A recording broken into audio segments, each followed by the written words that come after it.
Welcome to the Author's Porch, where every good conversation happens. Sit back, relax, and enjoy the ride from author to author. We want to give you an experience where you learn and enjoy the conversation. Authors tell you about their journey, you learn about new books, and at the end of the day, you go home with a smile on your face because the Author's Porch is a beacon of light, bringing you home to the family you never knew you had. We hope that you enjoy the show.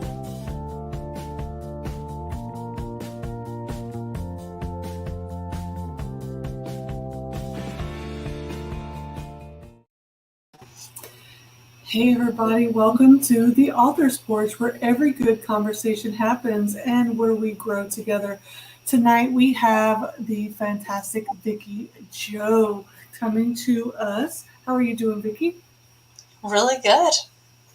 I'm so glad that we get to have you on the show.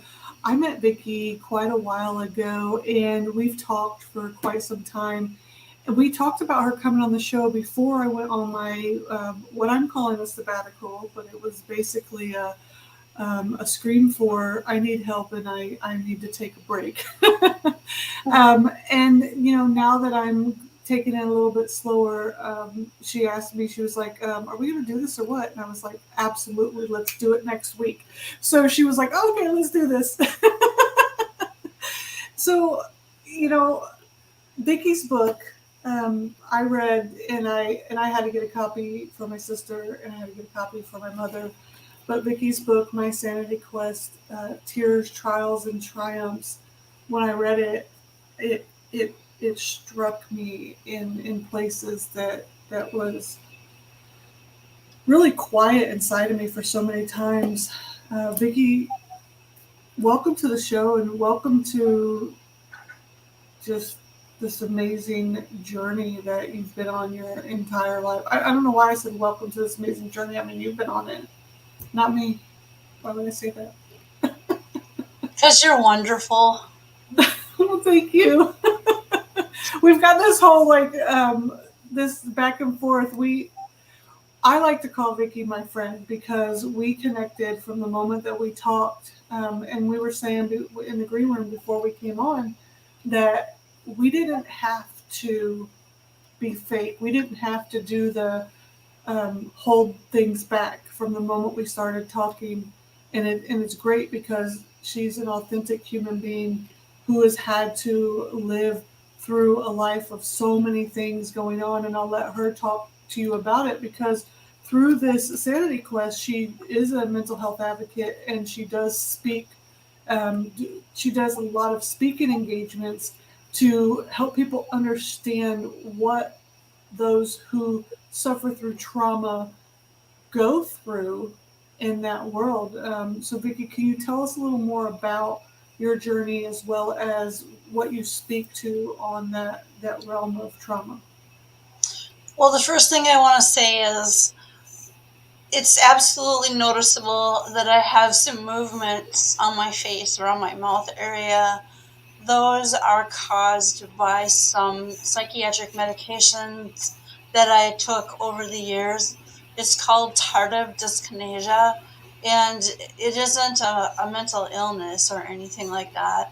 It's just a reaction from medicine, especially like Haldol and medicines like that. So CJ and I were joking earlier, it's not like I have a big wad of bubble gum in my mouth or anything.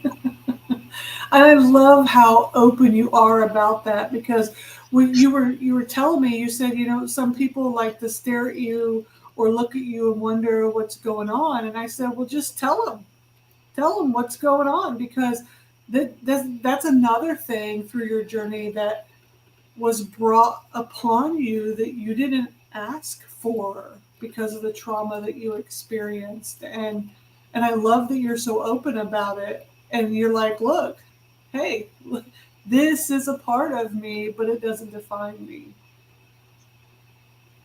I didn't answer your question.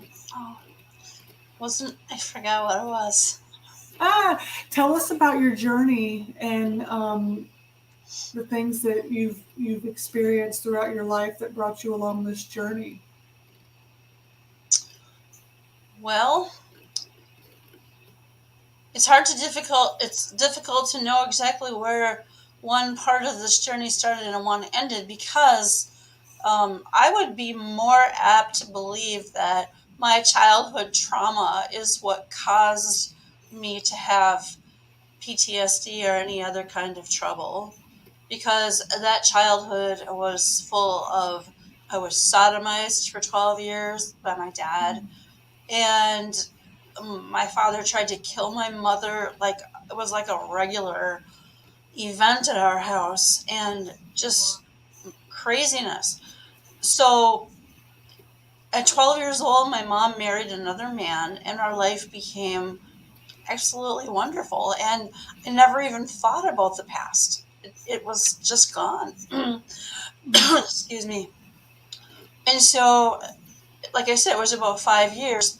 And then I, I had a diving accident while we were tubing down the river. And what happened is I wasn't able to talk. And I felt really weird, but I mean, I wanted to say that I was having trouble, but I I had, my brain wasn't attached, my mouth wasn't attached, my brain, it just didn't work. And when I went home, I'm positive my mom knew something was wrong, because I talk all the time. I love to talk, and I wasn't talking. And she sent me to my room and made numerous phone calls. And before you know it, I was in psychiatric care. I got so upset after I got done writing this book, and realizing that, I should have been in a hospital. I had a concussion. I know it was a concussion because I researched later, and I went through so much psychiatric trauma, um, needles of Thorazine, seclusion rooms, locked in when I was 17, and the journey just, they called it bipolar, but I know it's not, because those aren't the symptoms that I have. I really believe that it was PTSD, and I also believe that by writing my book, I've been healed from that. Wow. And I just I've read the story, and I mean, I hold this book really near and dear to me. We've talked, and I've talked about my mother and my family's history through the mental health journey, and how people just don't pay attention to those screams for help. They put it off. They ignore it. They don't help people. When I was about 8 years old, my mom had a friend who was institutionalized, and we went to visit her. And what the facility is no longer there. It was shut down because of many reports of abuse. There was rape. There was people dying in the facility. People being brutalized in the facility.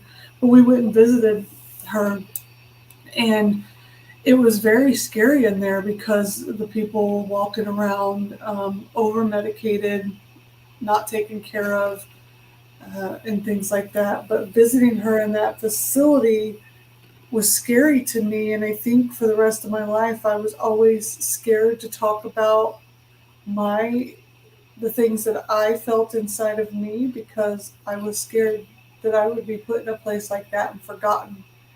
Because Wanda was her name. She had talked about, they forgot me in here. They're keeping me in here, but there's nothing wrong with me.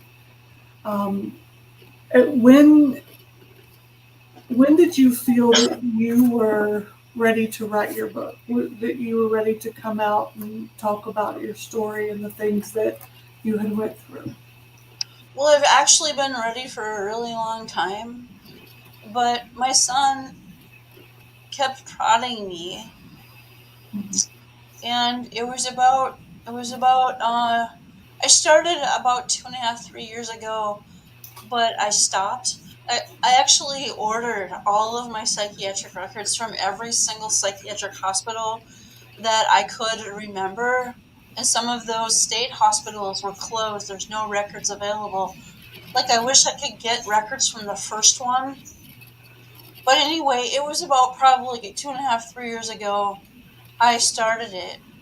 And then I had to stop several times because I kept getting hospitalized. And the last time that I was hospitalized, I was put on a medication for bipolar depression, which I don't have. And I was so messed up that I could not write. I couldn't even use a pen and write my name.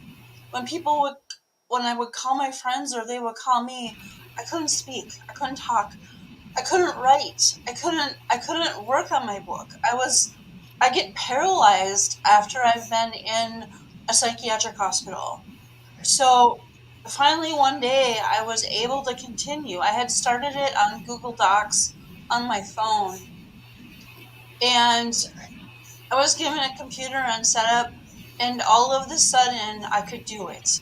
It's like all of the sudden I was okay, and I got out of that bed every single morning.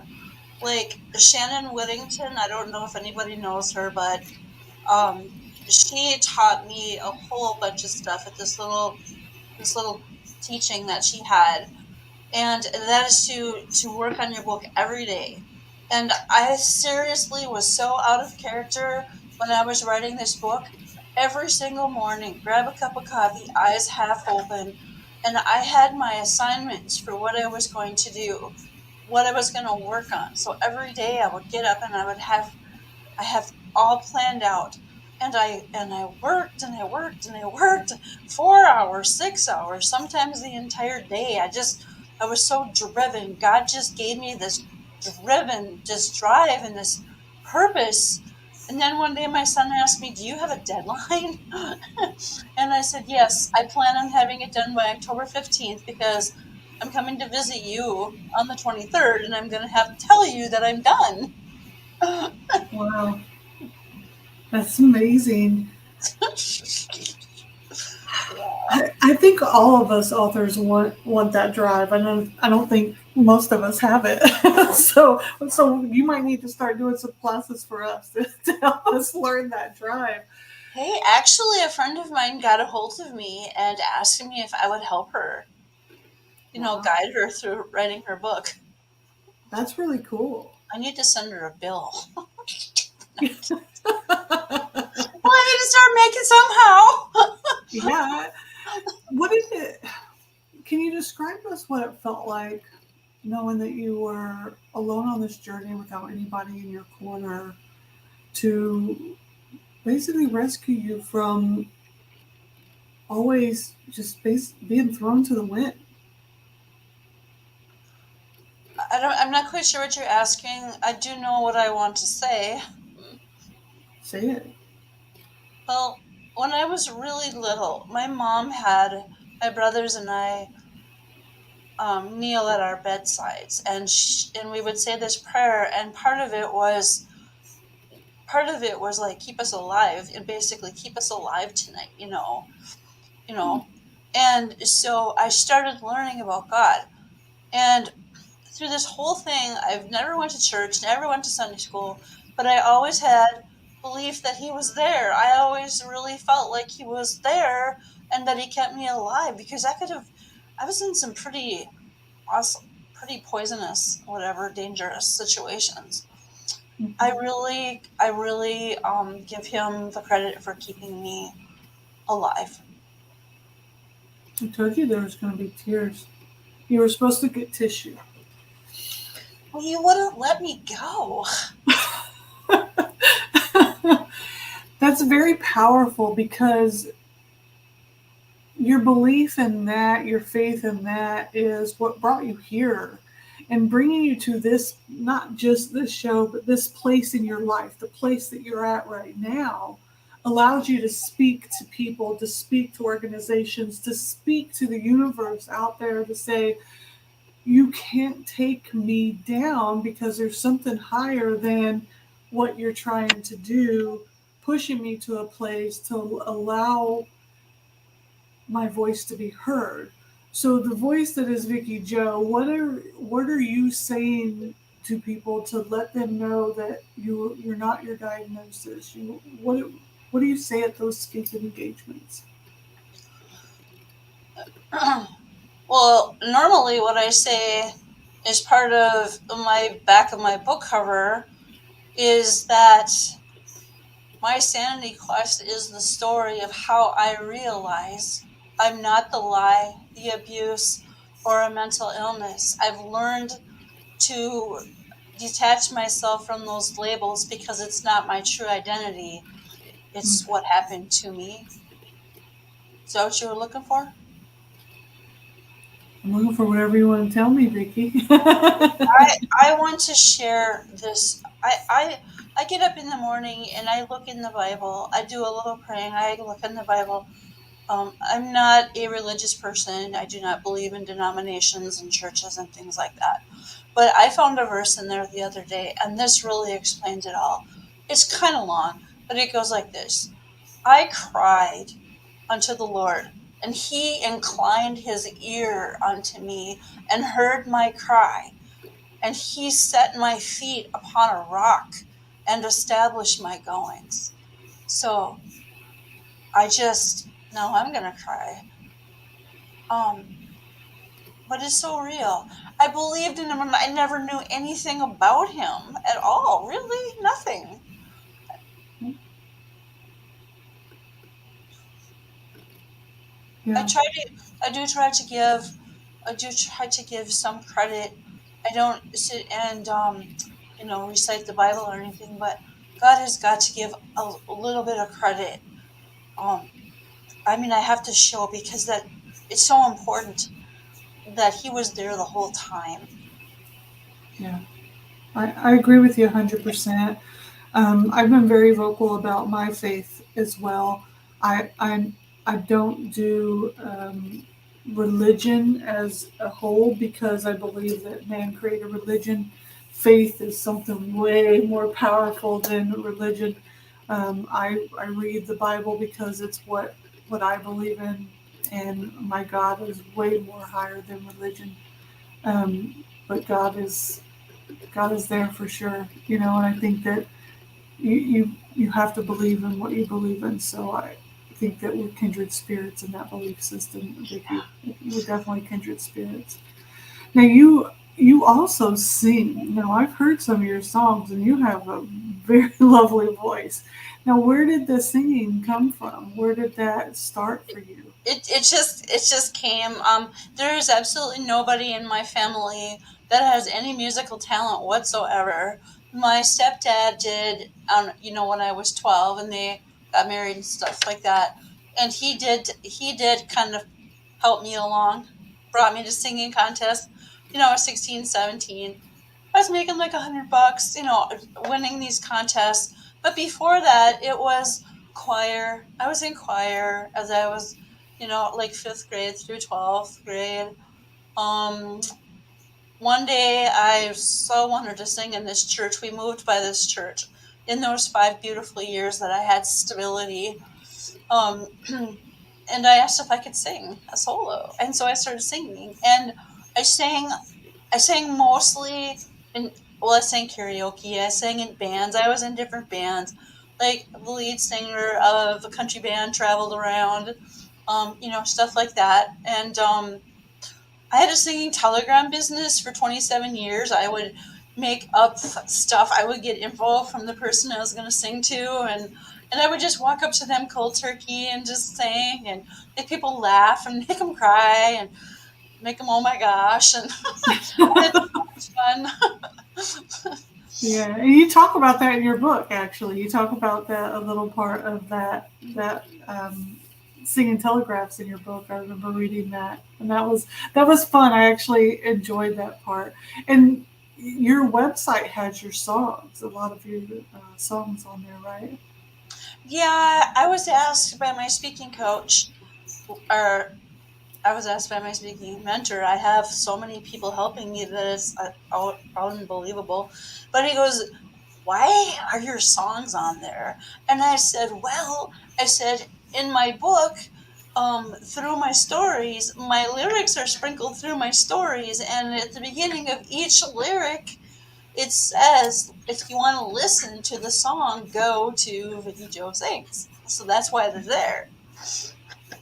Yeah, it's a powerful part of who you are, and I think it's very integral to understand you your life and the progression of your life. And I think it's beautiful. And not to mention, you have a beautiful voice. I've listened to all of them because, well, I read the book and it was like, if you want to listen to, I was like, yeah, I'm going to go listen to that. I Well, mean, some people. obviously. I don't have any analytics on my website, so I have no idea how many people visit. But it is nice to know that one person. Well, yeah, I'm sure other people have. So, can you tell us about the picture on the front cover of your book? Um, I have. He's not my dad, but I asked him to be my dad many, many years ago, and he and I talked about that logo thing on the front of my book. I shouldn't call it a logo thing.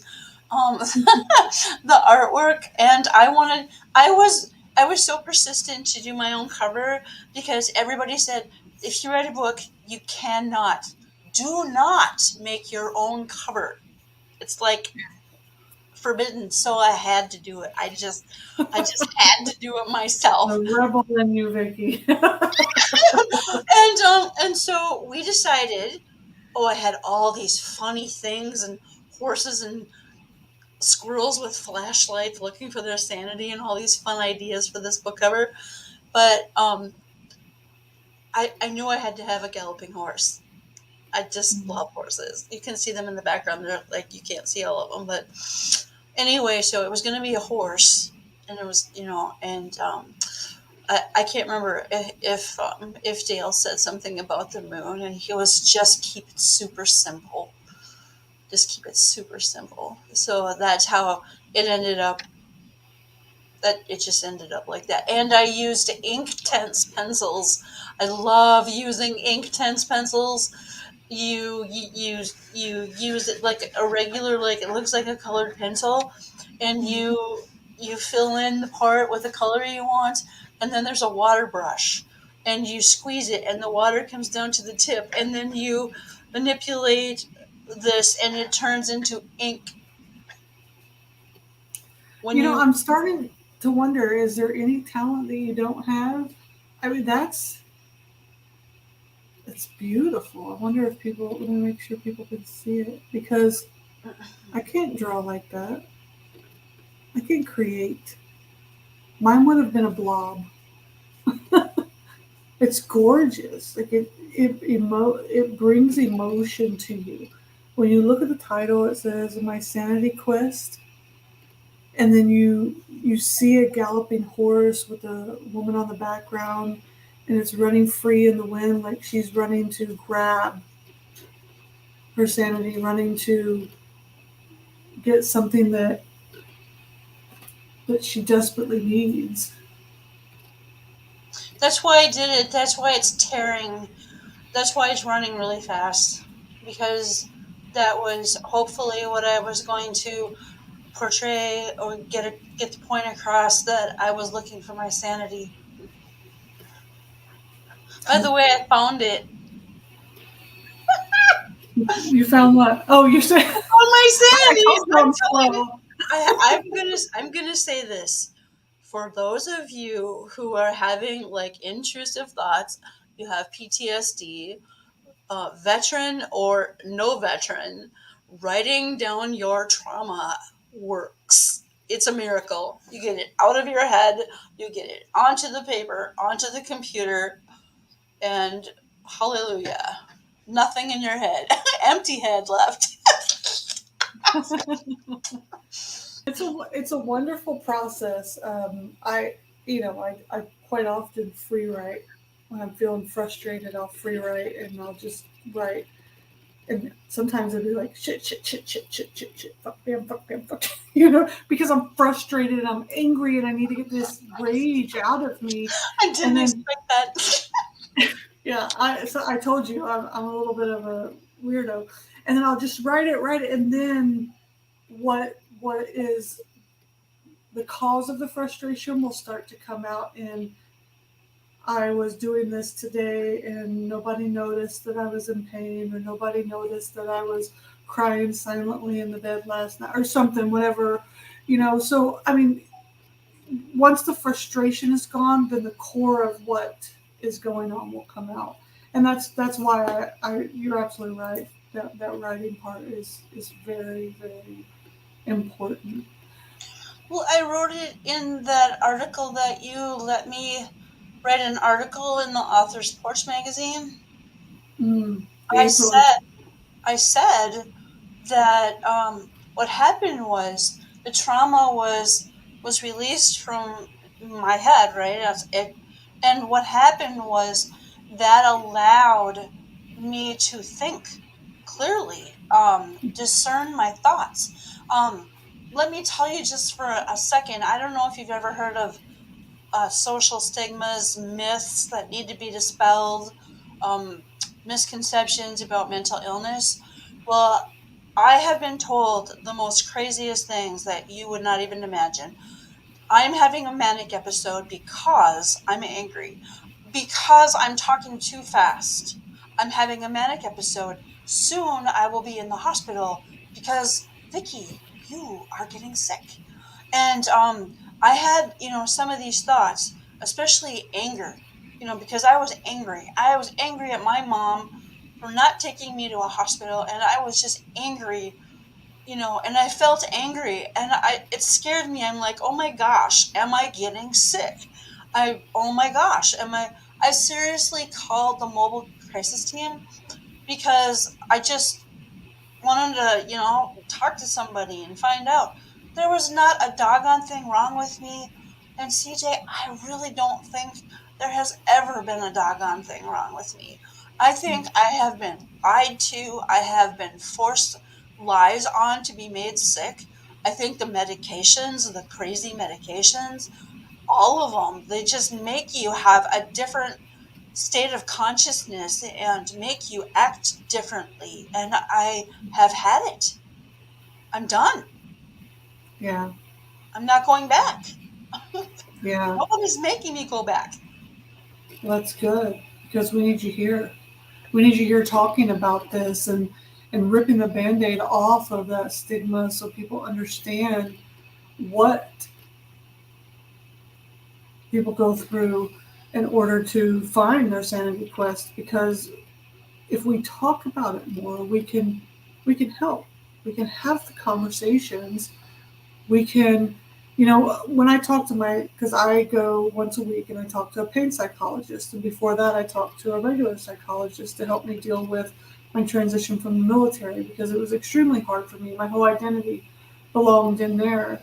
And now I go to a pain psychologist to talk to about how to live with pain, because it's never going to go away, basically.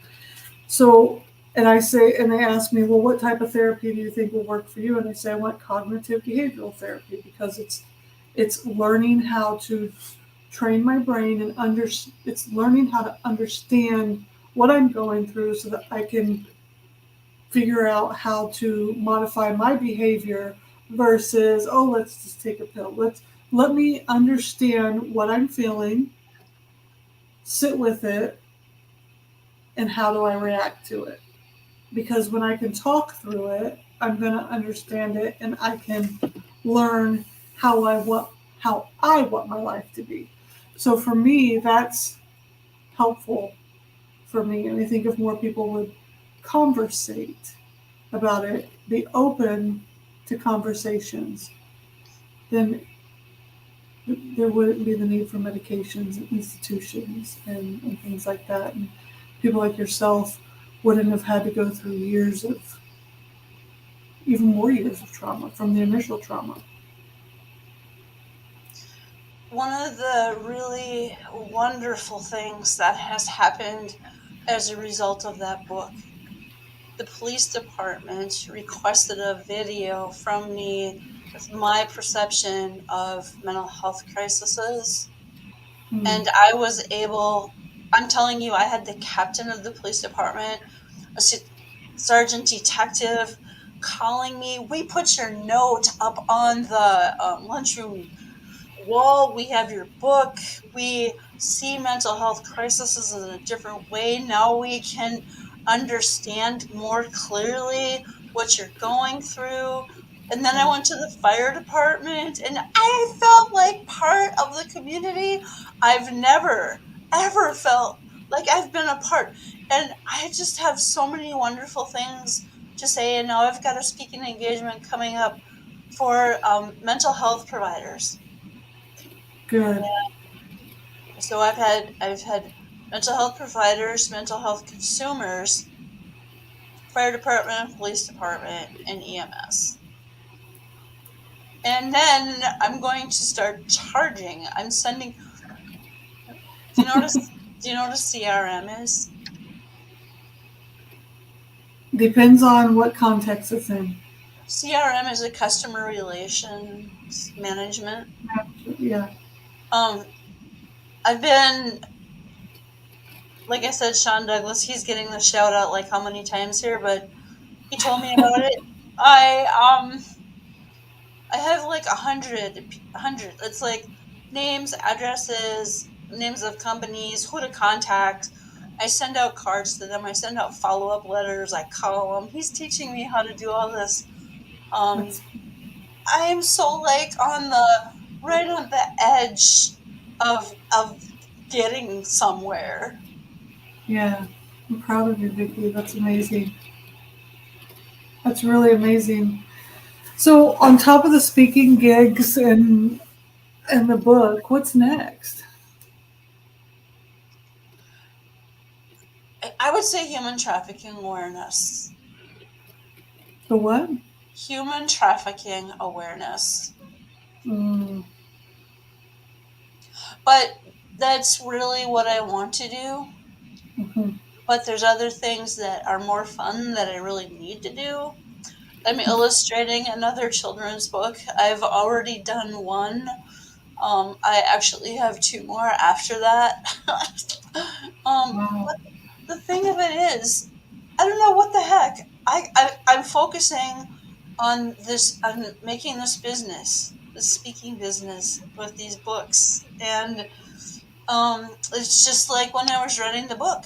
It's all I could think about. I don't know where my singing went. I don't know where my songwriting went. I don't know. I tried to make an illustration and I ran into a difficulty trying to figure out what to use to make what I wanted to make. And I don't know.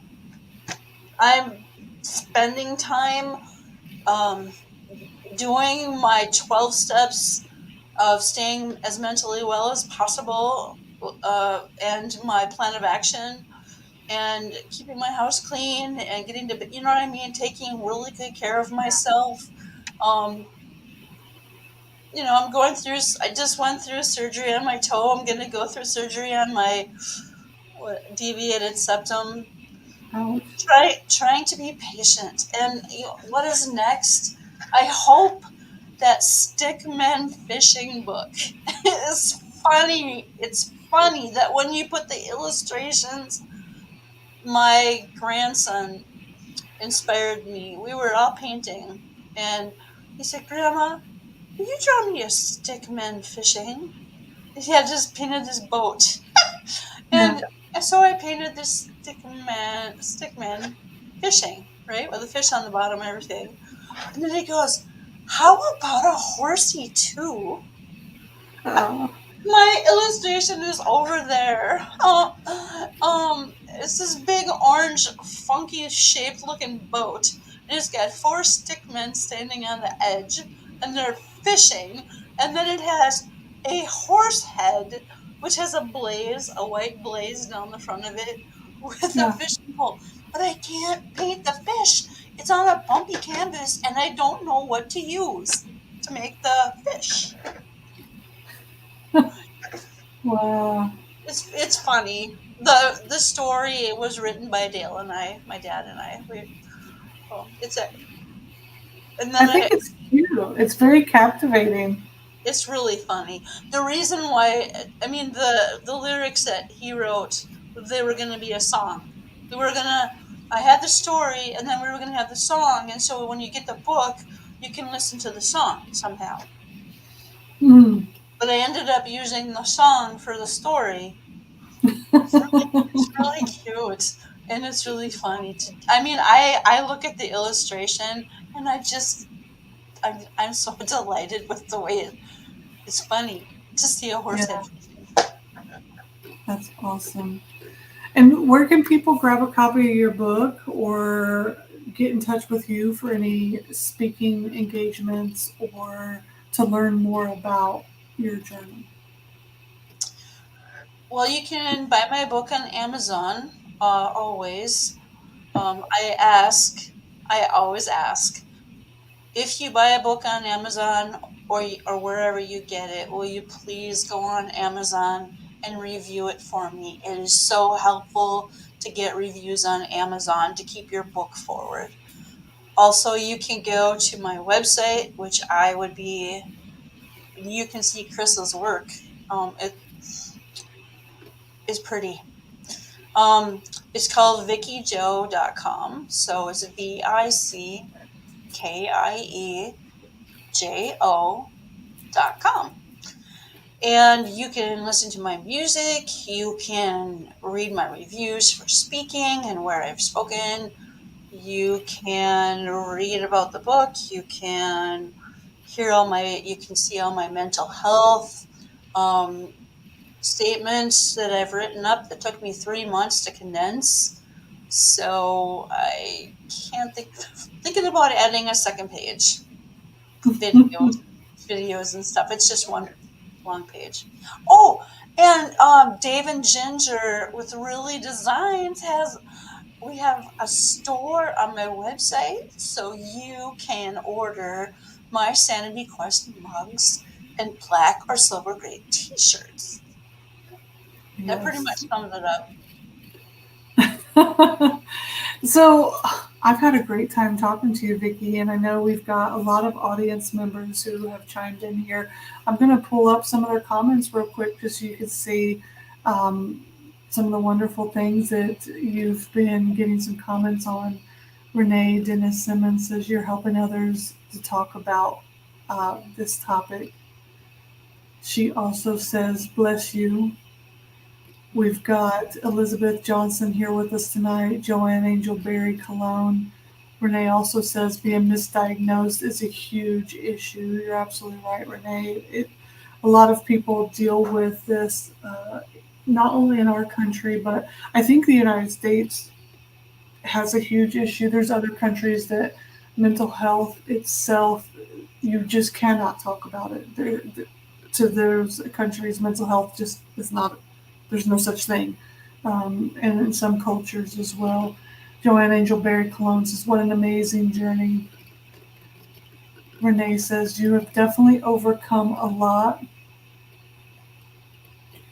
Um, God was there for you even though you didn't know him. He carried you. It's absolutely beautiful. And then Suzanne says, you're doing a great job, Vickie. Suzanne Everson. She's my friend from Arizona. Oh, bless. So you've got some friends here with you supporting you and other comments. And I put your website here on YouTube and on Facebook so the viewers can click on it. And then, of course, when this goes over to the podcast format, they heard you, so they'll be able to click on it. So this is the point in the show where if there's anything, topic that we didn't touch on, I give you the free realm so that you can talk about anything that we didn't bring up before we head out for the night. I was in an adult foster care home, and I'm not going to tell you the story. I'm simply going to say I got out of there, and I still had to go. I was on mental health commitment, court committed. So they had control over me and where I went and what I did. But I ended up getting out of the whole thing. And I got a Advocate of the Year award. And for standing up to the mental health people, my case manager, the medical model, and all of that. I'm not trying to brag. I'm simply trying to go into the topic of self advocacy. I have been, I have had nurses put tons of wrong medications in my medication machine, and I call the county and tell them, and I said I want to fire this person. It happened like 3 times, and he gets me new providers. Um, if you If you need help, or if you just feel like talking to somebody because you just can't take it, you really need to let it out. Call somebody. Find a warm line. Call somewhere and find out a number for a warm line. Call a crisis line. You do not have to be having a severe crisis to call a crisis line. Those people are willing to talk to you. Find somebody to talk to. Don't give up. Don't give up until you find somebody. People want to help. And be honest with your providers. Be honest. If you've quit taking your medication, call and tell them. They're not going to refuse to have you as a client anymore. They want to help you get back on track. So stand up for yourself. Ask for help. It really works. It's scary, but it works. Yeah.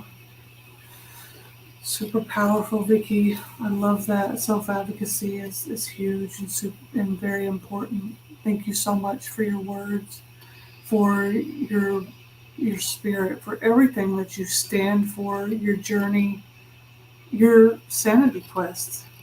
By God, like, where did you come from? You know, like I sit and I go, we need more Vickie Joes to show us the way, because people like even myself, that there's still things on my journey that I haven't dealt with, because the stigma, because the fear. And I look at you, this wide open book, literally, who has fought through it all and said, I stand here open, ready, and willing. You can too. And it gives me so much inspiration. Thank you for being here tonight. Thank you for sharing your journey with all of us, writing it down. I cried so many tears reading your book. I know that everyone else would. Go grab Vickie Jo's book. It's over on Amazon. You can get to the link through her website. And if you have any questions, you can also message us on the author's porch, and I'll send you the direct link if you need it. Vickie, thank you again. And I know that we'll have many more conversations just because who we are. So, you guys, we'll see you next time. Bye, Vickie. Bye, everybody. Bye. Bye.